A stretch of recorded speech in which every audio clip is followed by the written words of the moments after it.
Taken too early. All I did promise you the experience of a lifetime. conclusion of a noble bloodline. Who shall rise? Who gains the title? His eyes widen. His lip quivers. You expect him to be afraid, even ashamed, but he's relieved. Oh, thank the gods. They had me over a barrel. You have to believe me. It's hard enough to earn a crust around here, and me and the young'un, we've been starving.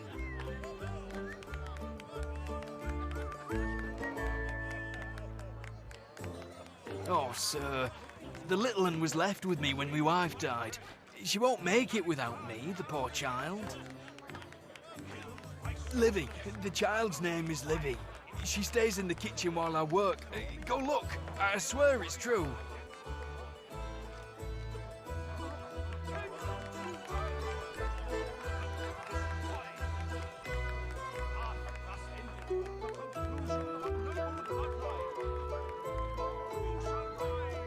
I'm not, I swear it. He gives you an earnest look and shows you towards the kitchen. You all good with the Magister's caging anyone up? May the seven usher us to paradise. Against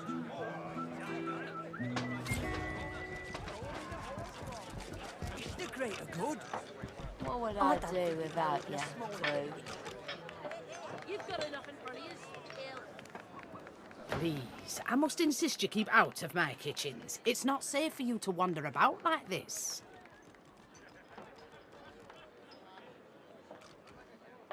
Livy, you say? The child of Loverick? Livy was no child of Loverick's.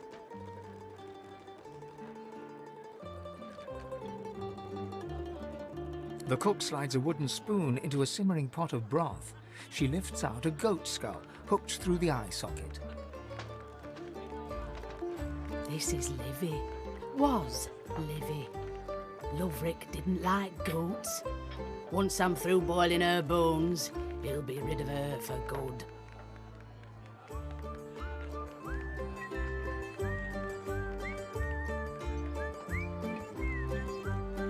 Good luck to you, but please, I need to get back to work. Please, I must insist. Any warmth in the cook's eyes drains away. She holds your gaze for a long moment, then... I don't know what you're talking about.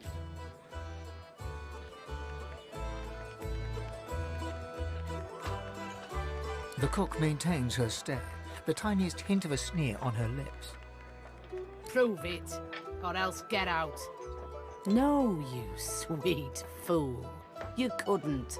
The things you're insinuating about me require proof, and it seems as though you have none. So don't you pit your word against mine. You'll only lose. Now get out of my kitchen. a valiant warrior against the void.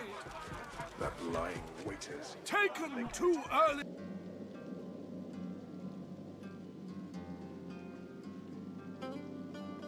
I can't. Not yet.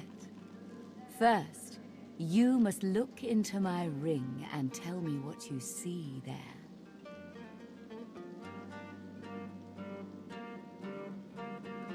Gaze into the gem, my lovely. She flashes her ring at you, and you stare at the luminescent stone at its center. You are floating on a current of pure source, surrounded by a kaleidoscope of colors and fuzzy images. On the horizon looms a dark silhouette. As you approach, a beam of light washes the shadow away, revealing to you...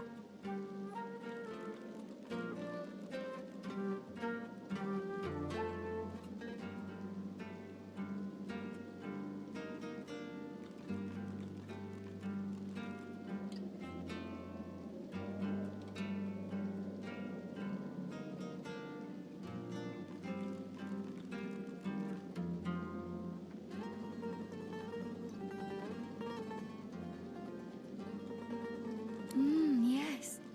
I see you clearly now. It is power you seek.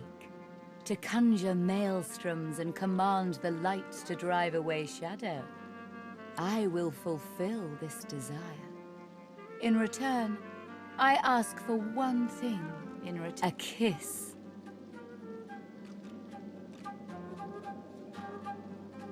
Dorothea sighs, a fusion of a kitten's purr and a cockroach's clacking. For me to help you, our souls must touch. And a kiss brings our souls closer, does it not? It shall most delicious. Meet me around the corner, and come alone. An audience is not required. I got nothing to be scared of.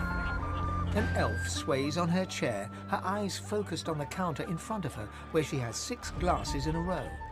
With the nails of 2 fingers, she's pressing red welts into her forearm.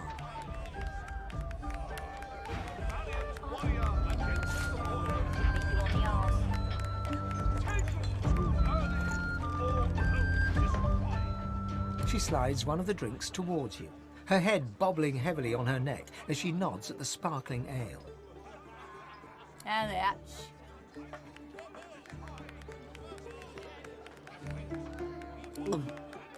Nothing like a glass of the good stuff to smudge everything into a pretty shape. She slides another glass of ale toward you. Its contents sparkle in the dim barlight. Bottoms up. Can you just not? Cheers to you, me, and... Her gaze swivels around the room.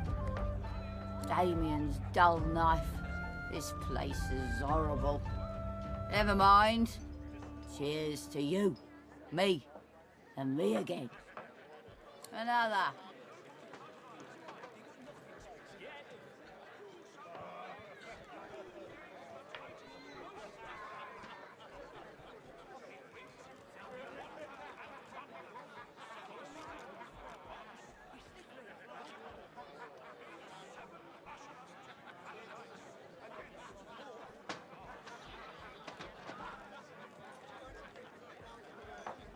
What do you mean?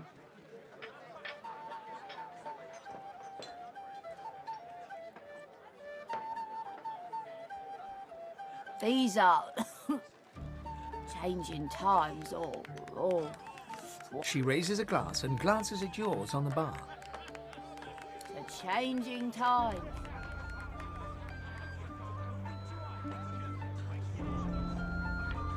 Psh, give me one good reason. She dumps a heavy arm around your shoulder and pulls you in close, her breath hot and sour in your face. Look at this. This is my story. She shows you the 2 swollen, angry red welts on the underside of her arm. She slaps them without finesse, making herself wince, and stares at you intensely. I know how to make it better. I can fix it, all of it. I'll tell you. There's this woman. I'm not crazy. And if she kisses you, she can change you. She's downstairs. And now I'm different. You don't get it. It's in her lips. It's in the magic. It's in my body. I changed the right way. And then, I think now I'll be fine. You understand how, sometimes you just want to be fine.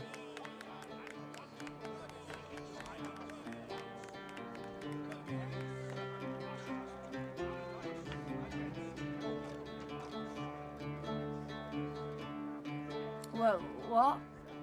I need to go. Thanks for drinking with me. So, till next time. Anyone up that looks a bit funny? Huh? Oh. You look thirsty. She taps her fingernail on the glass of amber ale she offered you before. It's still full. Come on, have a drink.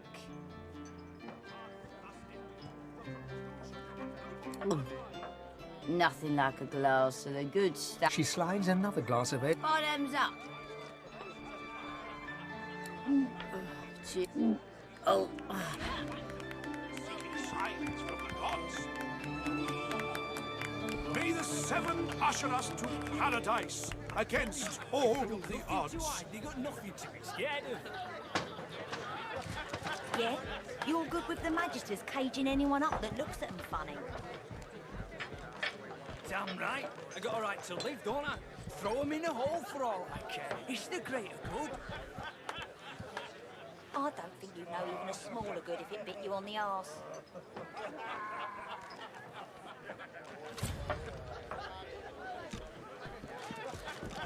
So, what's the word?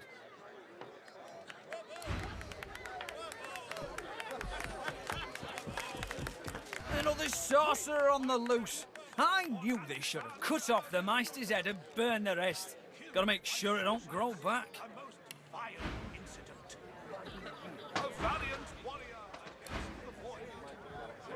Arguing with Mac is like giving medicine to the dead. He's as stubborn as a corpse and smells the part to boot. No wonder Papa Thrash gives him the stink any time he tries to go downstairs. Who shall rise? Who gains the title most divine?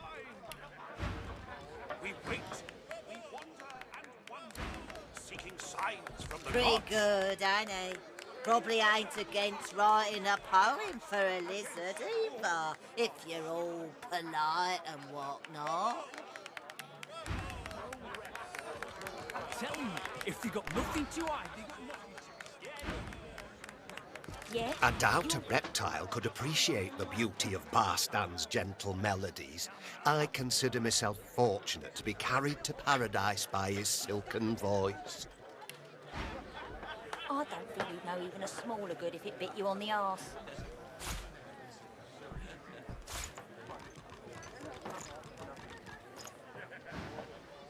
Weep, my friends, for Alexander the Innocent. You have interrupted my newest masterpiece.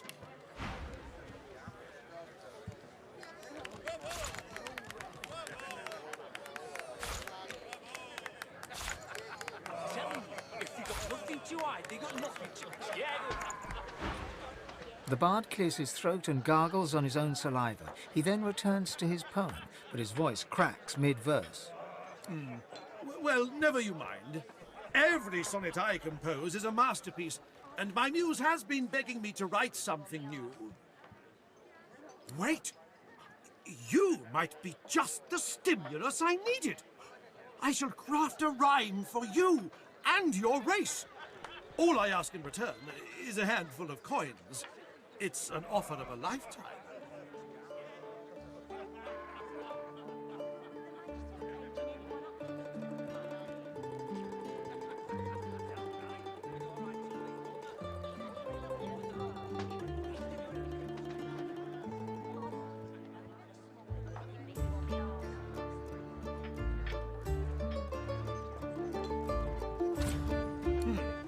Normally I'd argue with you, but you do have a certain look about you.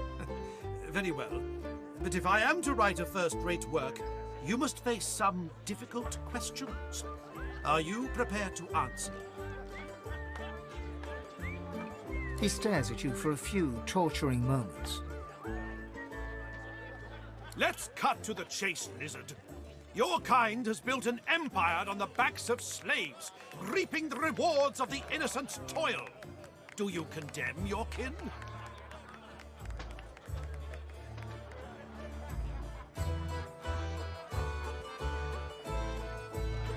He smiles a crooked smile and runs a hand through his greasy hair. It isn't just slaves that suffer, though, is it? You eternally seek perfection, though offer no room in the creaking empire machine to the sage or the savant. What say you?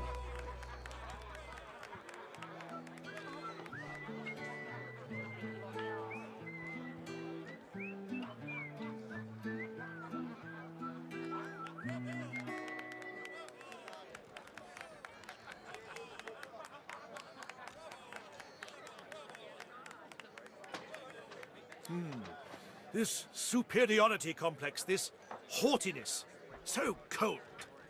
Others see you for what you truly are. Monsters. Loveless, heartless, ruthless. You know it to be true.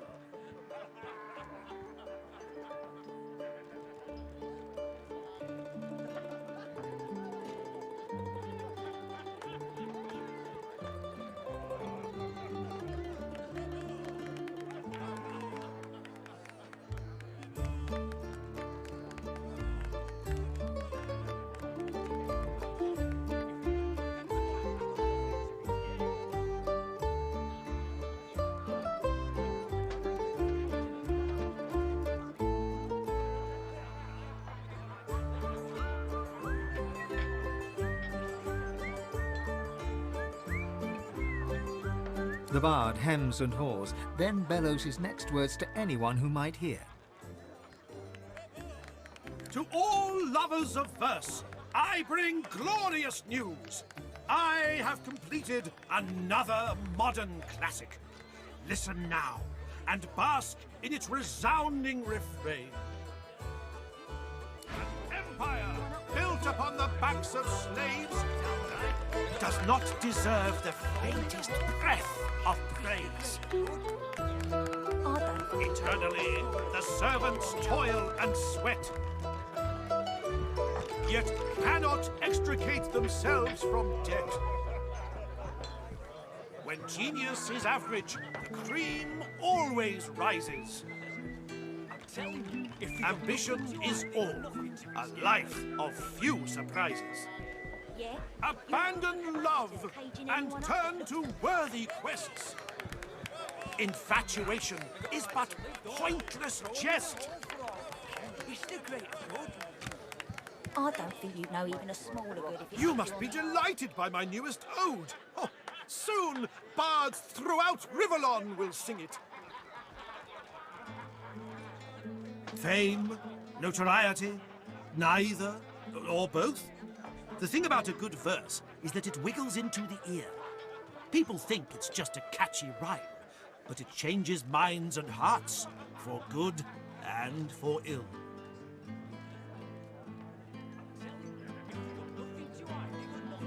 Wonderful. But I must ask some uncomfortable question. It's your call. An empire built upon the backs of slaves does not deserve the faintest breath of praise. I don't think you know even a smaller Eternally, the servants toil and sweat, yet cannot extricate themselves from debt. When genius is average, the cream always rises. Ambition is all, a life of few surprises. Abandon love and turn to worthy quests. Infatuation is but pointless jest. Is the great good? I don't think An you know empire built upon the backs of slaves does not deserve the faintest breath of praise. Eternally.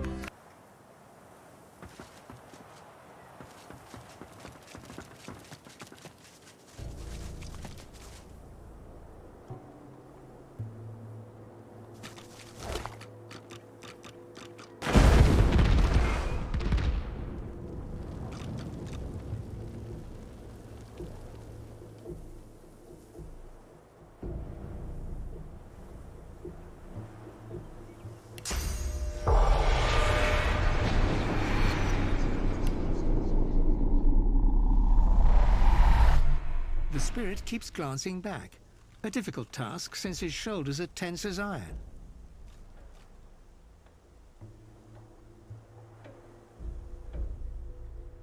How can I help? If I knew the way, I'd shout until every Quit idling. The chronicler put...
Nothing here.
Careful now. That's a trap.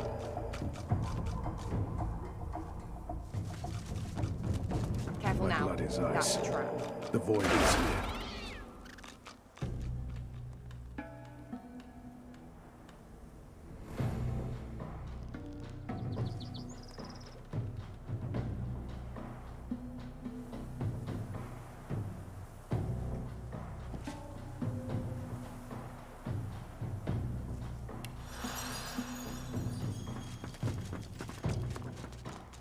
I don't know what that statue's doing, but it doesn't look good.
You will die.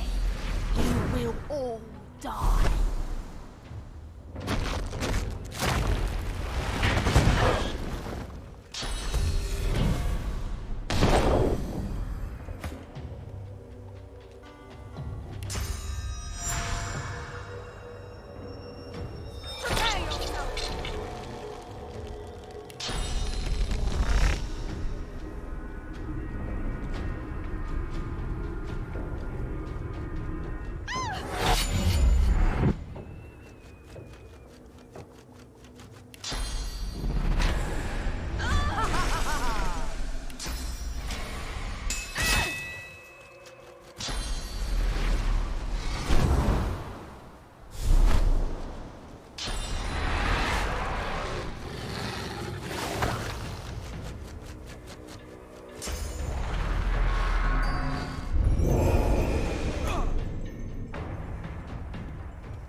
Little worms.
Little worms.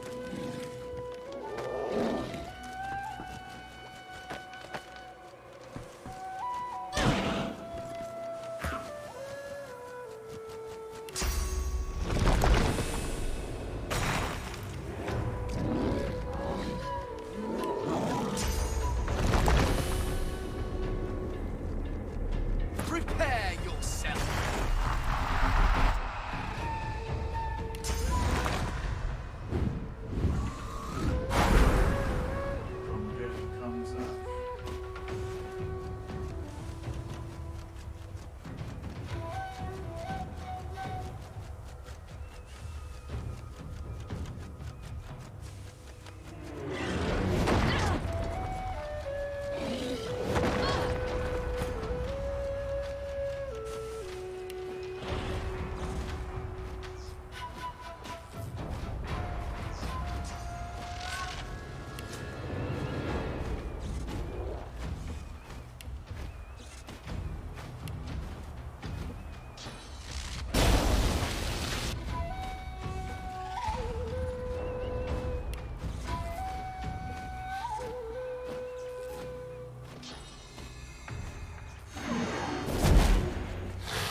Wriggling little worms.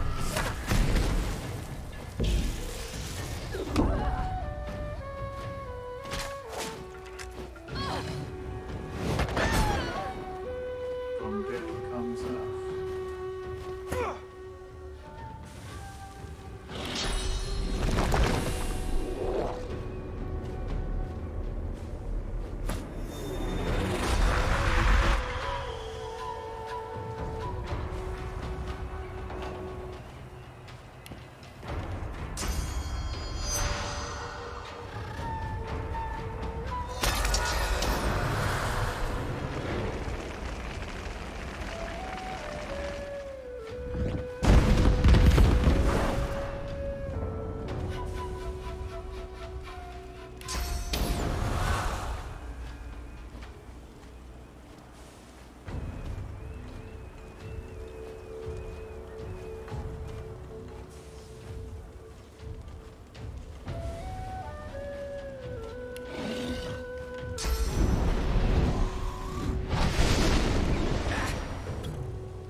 Healer!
The spirit of the dwarven battle mage gazes upon the mutilated body that once housed her.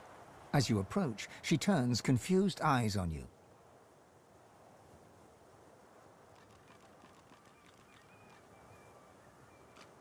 She stares uncomprehendingly at your outstretched hand, slowly raising a bewildered gaze to meet your eyes. She stares, and you feel yourself drawn into the mesmerizing source pools of her eyes. With a jolt, her life flashes before your eyes. You become her in her prime, battling a felled magister in a deserted clearing. Electricity crackles from your fingers as you advance upon the magister.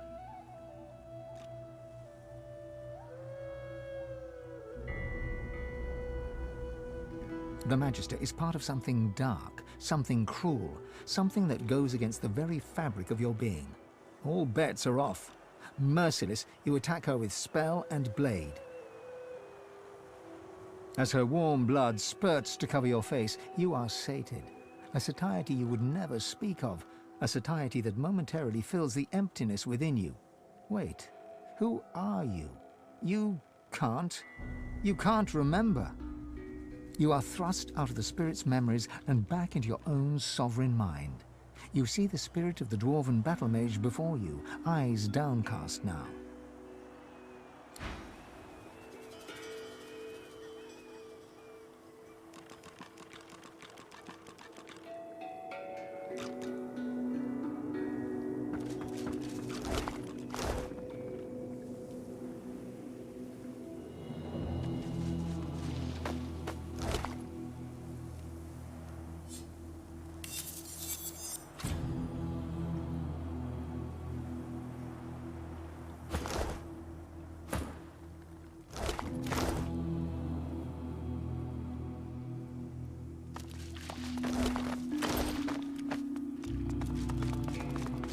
Yes.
Look out!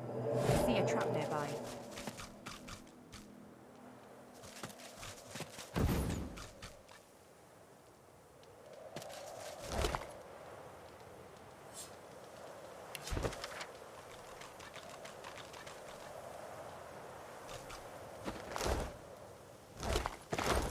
The spirit looks out to sea, then to the fire roaring behind him, and whistles. Ooh-wee! Pretty cunning of them, don't you think? Light the fire and draw 'em in.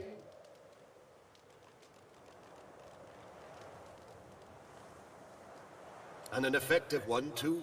Lohar's dwarves light it, ship's captains follow it, and sploosh! The cargo spilled all over the rocks, ripe for picking. Saw a big un go down just the other day. Dare say those wreckers are drowning in contraband. No wonder Top Brass figured something was up.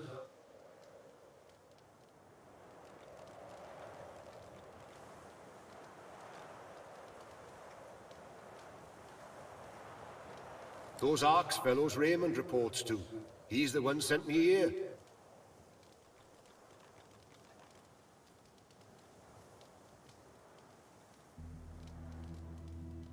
I'm one of them, all right. Well, I was. But yeah, dwarf magisters are as rare as a three-eyed imp, but when you're hard up, well, sometimes you've got to make choices. Turns out the folks round Reaper's Cove don't take too kindly to magisters sneaking about. Especially not the dwarven kind. One of them was here tending to the fire. Got me before I got him. Never got to the fire. Now I'm stuck, and ships still crash. At least it's a pretty view.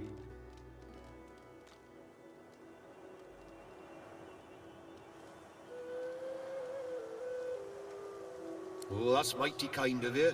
Can't very well do it myself. Well, you probably guessed that. I'm thankful, friend. Blessings on your kin, and your kin's kin.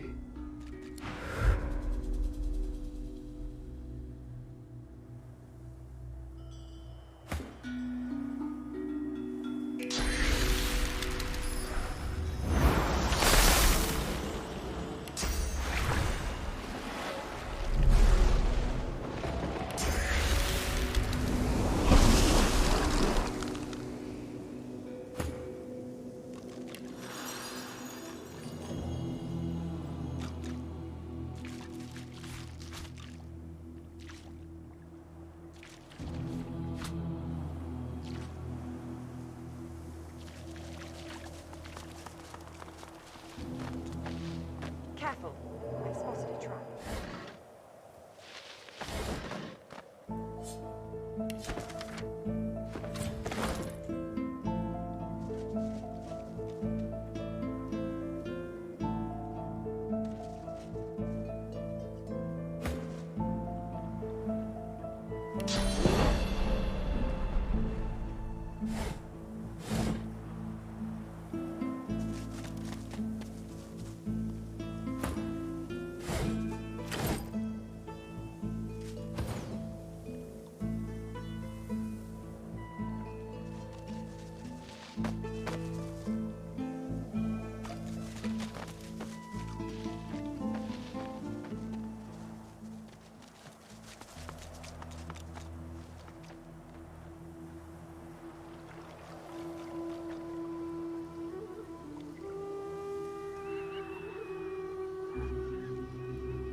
The spirit tugs and tugs at the source collar around his neck, though it budges not an inch.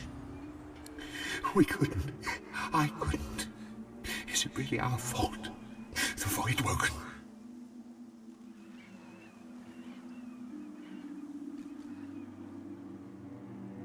He gives you a look full of hope, then remembers the collar round his neck and slumps forward, letting his hands hang heavy by his sides. I did nothing to deserve this. Nothing.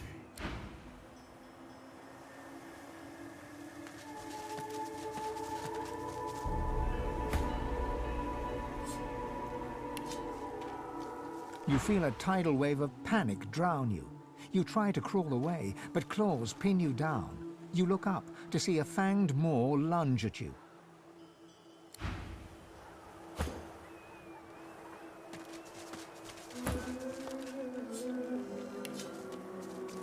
You shift uncomfortably as the wagon traverses a patch of bumpy ground.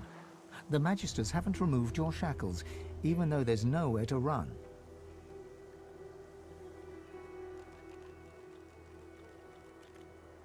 You sigh and gaze outward. The landscape rolls past, empty and still. But then you see something flying close to the horizon. Several things, in fact. You peer closer. What are those? Birds? Your eyes widen as they draw nearer. Those aren't birds. You turn around to shout a warning, but it's too late.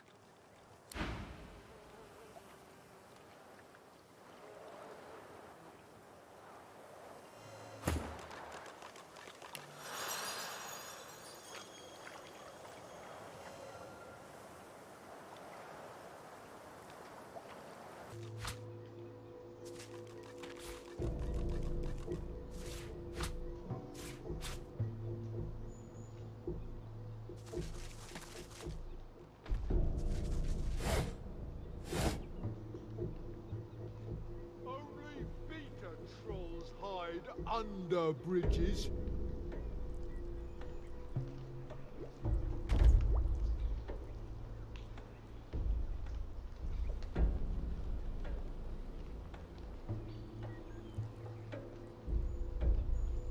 Smells like blood and death. I wonder what I've stumbled upon.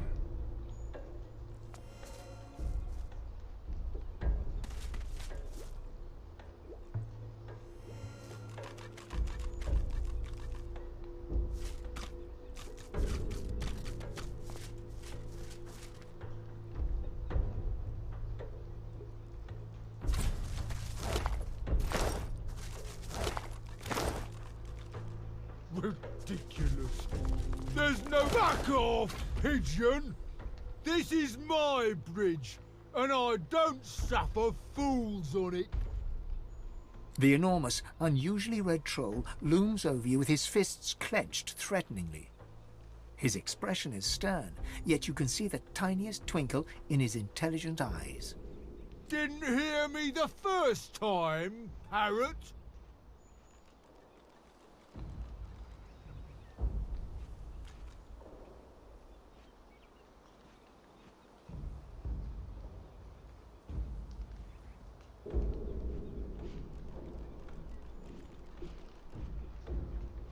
He smiles a jagged and magnanimous grin.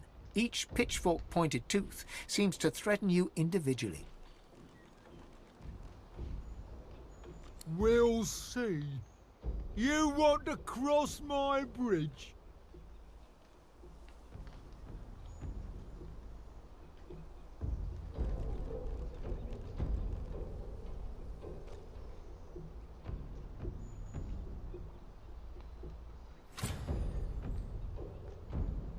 Look at this wreck. No taxpayer coin has touched it in a hot century. He kicks the edge of the bridge, sending a sizable chunk of rock flying perilously close to your eye. I'm the only thing standing between this bridge and the void. These days, everything is in decline.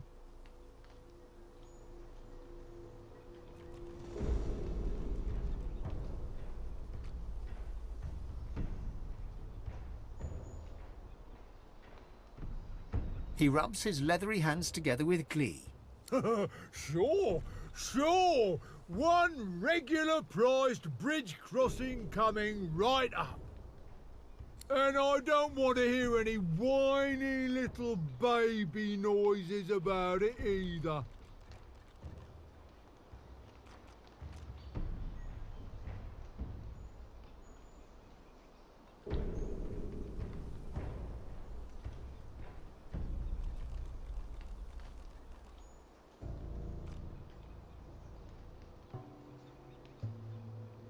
His eyes narrow to glinting slits, and a deep laugh shakes his whole frame.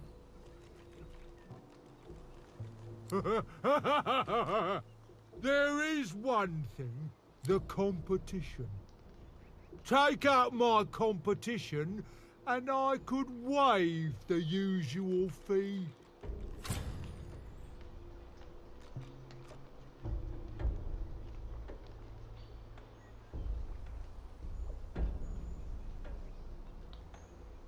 That's a little non-committal, but I'll take what I can get around here.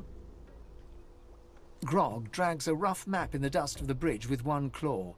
He then spends an inordinate amount of time sketching a highly vulgar doodle of this Marge he wants you to take care of. There. Now, for the moment, you'll need to back off. No pay, no stay.